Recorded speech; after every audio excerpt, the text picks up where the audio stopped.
নমস্কার, রান্নাঘরের রাজশ্রীতে আপনাদের সকলকে স্বাগত জানাই। আজ আমি আপনাদেরকে বানিয়ে দেখাবো আলু ভর্তা ঝটপট করে। তাহলে এবার শুরু করছি।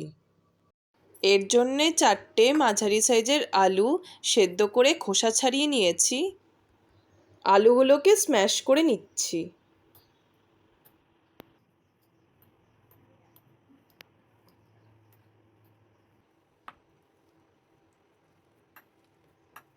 হয়ে গেছে।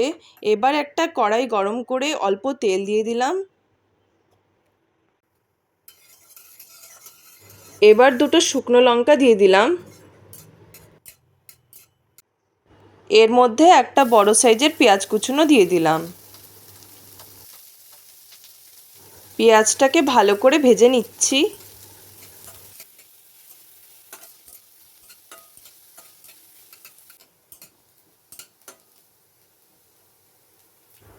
একটা টমেটো কুচনো আর অল্প লঙ্কা কুচনো দিয়ে দিচ্ছি।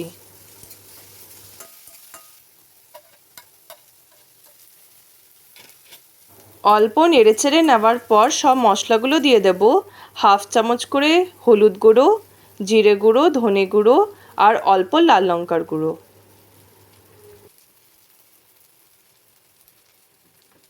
একটু নেড়ে নিয়ে চটকে রাখা আলুগুলো দিয়ে দেব।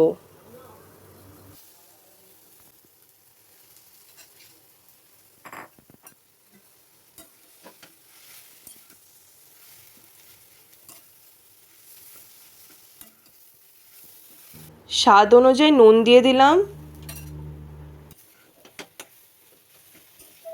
নুনটাকে ভালো করে মিশিয়ে নিচ্ছি। আলুগুলো বেশ মশলার সাথে ভাজা হয়ে গেছে। এর মধ্যে অল্প গরম মশলা দিয়ে দিলাম। এবার 1 চামচের মতো বাটার দিয়ে দিলাম। ভালো করে মিশিয়ে নেওয়ার পর অল্প কসুরি মেথি দিয়ে নামিয়ে নেব।